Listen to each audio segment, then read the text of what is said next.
सेवा का अर्थ क्या है?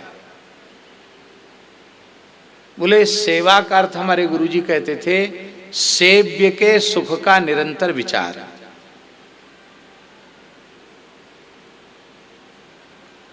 सेवक अपने सुख का विचार करेगा तो उसको पद पद पर अपराध बनेगा, सेवा बिल्कुल नहीं, सेवा के नाम पर अपराध बनेगा।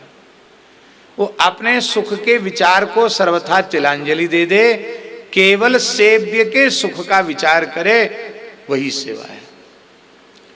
और कर तो रहे हैं हम सेवा, पर हमारी सेवा से सेव्य को ही तकलीफ हो गई तो काहे की सेवा?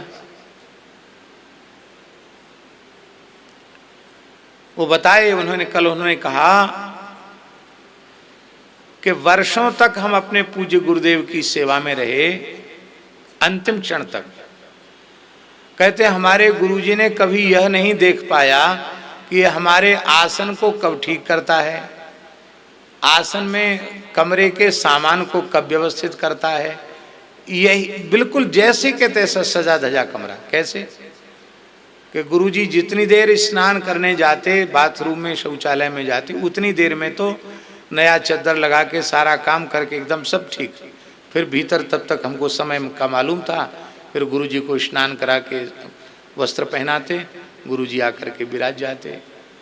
जब गुरुजी बाहर विराजे होते उतनी देर प्रणाम करके आते, सब कक्ष को ठीक करके चले जाते। वर्षों तक व्यतीत हो गए, कभी गुरुजी का बाथरूम गीला ही नहीं हुआ। वो गए, धो करके तुरंत बाई पर खींच के सूखे कपड़े से पोंछ कर एकदम ठीक कर दिया।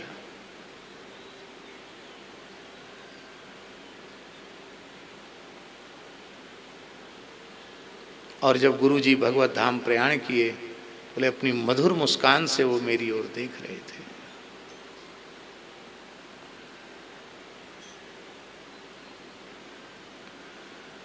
और उनके गुरुदेव इतने अद्भुत महापुरुष थे, स्वामी श्री हरिहरानंद जी महाराज। अपने माता पिता की एकमात्र संतान थे। विप्रकुल का जन्म था बंगाल का। और उस जमाने में अंग्रेजी शासन था, जोशी जी उस जमाने में आईएएस की तैयारी कर रहे थे। और सब कुछ त्याग करके सन्यासी हो गए। तो पिता माता को बड़ा कष्ट था, एक ही लड़का, और बताओ सब छोड़ छाड़ के। अब पता भी नहीं कहाँ जिंदा है कि मरा है, कहाँ है, कैसे है। बहुत लंबे समय के बाद पता चला, माता पिता वृद्ध थे। आप गए बंगाल। पिताजी तो बहुत वृद्ध थे, माँ भी वृद्ध थी,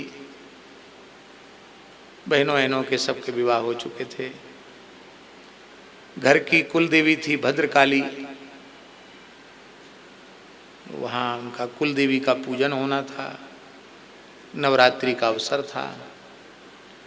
तो सन्यासी को भी एक बार भिक्षा लेने जाना चाहिए, तो भिक्षा लेने गए थे माता के हाथ से। तो पिताजी भी उस जमाने में इनके बड़े पढ़े लिखे थे। उन्होंने कहा, करे इतना पढ़ाया, इतनी मेहनत की, और बताओ सन्यासी बन गया, क्या खा की आप भीख मांगते डोल रहा है, साधु बन करके भिक्षान्न पर निर्वाह कर रहा है। क्या घर में कमी थी, नौकरी नहीं करता तो भी घर में बहुत संपत्ति थी। इतने दिन साधु सन्यासी बन के क्या कमाया?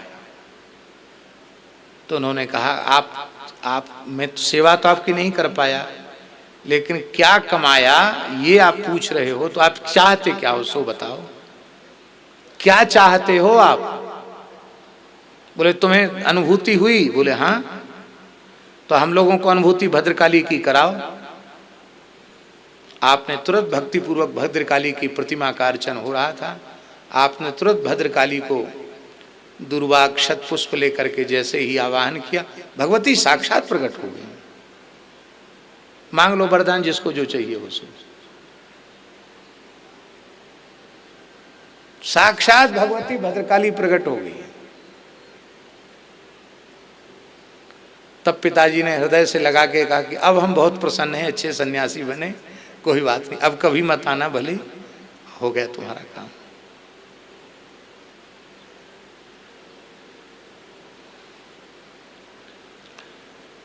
और आज भी उनके शिष्यों में बहुत अच्छे संस्कार हैं। सभी परमहंस जी महाराज, सुधानंद जी महाराज, सभी साधु सन्यासी उनके आदर्श हैं, बहुत अच्छे हैं। तो ये बात है कि सेवा की विधि जान लेने के बाद, और सेवा की विधि यही है, अपने सुख का विचार त्याग कर सेव्य के सुख का विचार, इसी का नाम सेवा है।